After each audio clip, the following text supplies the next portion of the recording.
Manusia dan hewan sudah begitu lama hidup berdampingan satu sama lain. Namun hubungan antara manusia dengan hewan juga membawa dampak negatif yang tidak diharapkan. Ada sejumlah hewan yang menjadi perantara penyebaran penyakit mematikan pada manusia. Akibatnya banyak hewan yang dibunuh secara massal supaya penyebaran penyakit tersebut bisa dihentikan. Berikut ini Dunia Fakta Unik telah merangkum beberapa video yang menjadi korban pemusnahan oleh manusia.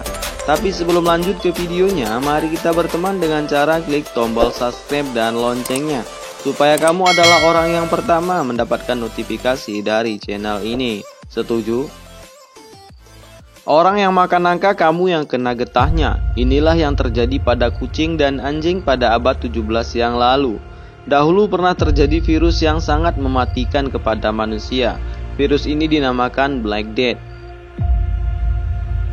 Kucing merupakan hewan yang banyak dipelihara oleh manusia. Penampilannya yang terkesan imut dan manja yang menjadi alasannya. Namun jika kita mundur hingga ke masa berabad-abad yang lalu, kucing justru pernah menjadi hewan yang amat ditakuti oleh manusia. Hal tersebut disebabkan oleh penyakit si maut hitam atau disebut juga Black Death yang pernah terjadi di Eropa. Virus itu sendiri awalnya menyerang para tikus sehingga membuat hama tikus tersebut mati. Lalu bagaimana bisa virus Black Death menular ke manusia? Ternyata ada hewan lain yang ambil andil untuk menyebarkan virus Black Death ke manusia. Kutu, ya, kutu penghisap darah yang menularkan virus Black Death ke manusia. Awalnya kutu-kutu tersebut menghisap darah pada tikus yang telah terinfeksi. Ketika tikus-tikus itu mati, maka para kutu penghisap darah tersebut hinggap ke manusia serta membawa virus tersebut bersama dirinya. Kutu penghisap darah tersebut lalu menghisap darah manusia yang menyebabkan penularan virus Black Death. Diceritakan jika manusia yang terkena virus Black Death akan merasa pusing dan demam yang sangat tinggi, sehingga membuat jaringan saraf terganggu dan menyebabkan sesak pernapasan dan gagal jantung, dan pada akhirnya meninggal dunia. Di London, Inggris, jumlah korban tewas akibat wabah ini sempat mencapai 1.000 orang per minggunya. Karena orang-orang pada masa abad ke-17 itu masih belum tahu mekanisme penyebaran penyakit ini, mereka pun mengira kalau wabah ini disebabkan oleh hewan-hewan yang berkeliaran di dalam kota, seperti kucing dan anjing.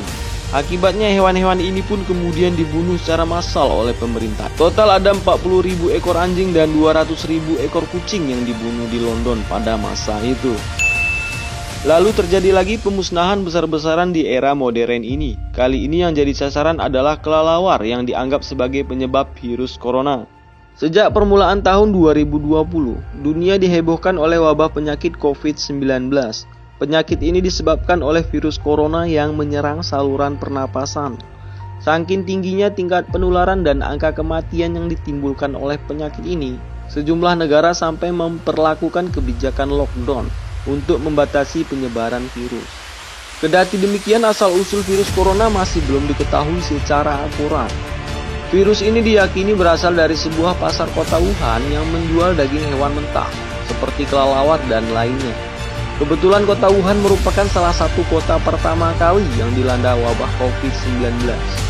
Dan kelelawar yang dijual di pasar tersebut diyakini sebagai awal penyebaran virus COVID-19 ke manusia.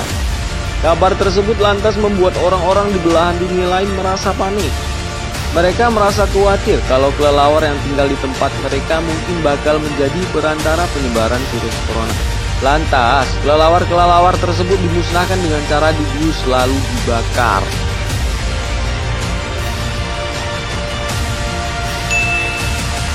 Tak sampai di situ saja, ada lagi hewan berikut yang jadi sasaran pemusnahan massal oleh manusia.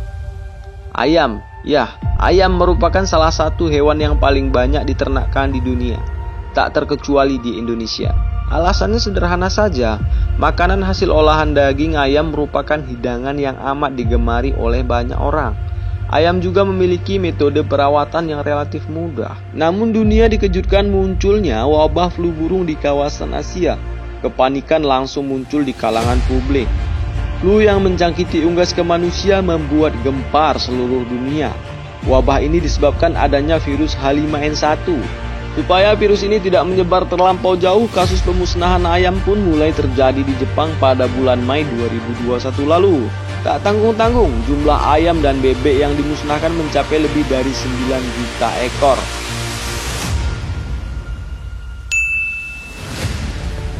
Lalu hewan yang berikutnya babi. Ya, ternyata babi juga kena sasaran pemusnahan massal. Di Indonesia babi bukanlah hewan yang banyak dikonsumsi karena mayoritas masyarakat banyak beragama Islam. Namun lain halnya jika di negara-negara barat, daging babi makanan favorit di kalangan masyarakatnya.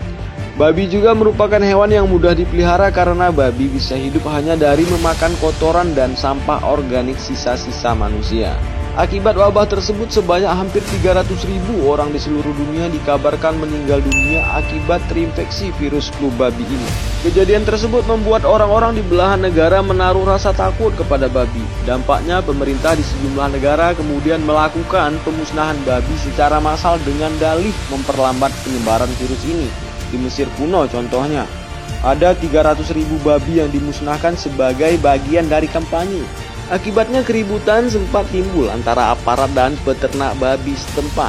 Tindakan pemerintah Mesir tersebut juga turut dikritik oleh PBB karena tidak ada bukti yang akurat jika babi-babi di negara tersebut mengandung virus mematikan.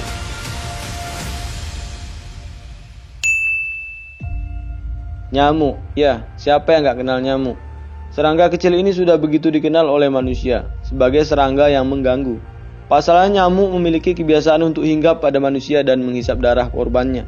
Nyamuk begitu dibenci oleh manusia karena gigitan serangga ini terasa gatal dan bekas gigitannya nampak seperti bisul kecil. Dalam kasus lain lebih parah, nyamuk bisa menjadi perantara penyebaran penyakit berbahaya seperti malaria dan penyakit lainnya. Namun tahukah Anda jika hanya nyamuk betina sajalah yang menghisap darah manusia? Karena nyamuk betina membutuhkan protein dari darah manusia untuk memberi makan telur-telurnya. Akan tetapi nyamuk jantan bertolak belakang dari betinanya. Menurut penelitian, nyamuk jantan tidak pernah menggigit manusia karena nyamuk jantan bisa hidup dari memakan nektar bunga. Sepanjang perjalanan sejarah, manusia telah melakukan segala cara untuk membasmi nyamuk, mulai dari menyemprotkan pembasmi serangga hingga menaburi bubuk abate ke air untuk membunuh jentik-jentiknya. Tindakan lain juga sudah dilakukan seperti memasang kawat nyamuk yang dialiri listrik. Manusia juga membakar obat nyamuk supaya nyamuk tidak menggigit manusia saat sedang tidur. Meskipun manusia sudah mencoba segala cara untuk membasmi nyamuk, nyatanya nyamuk masih tetap banyak ditemui hingga sekarang. Itu dikarenakan ukuran nyamuk yang begitu kecil dan kemampuannya untuk berkembang biak dengan cepat.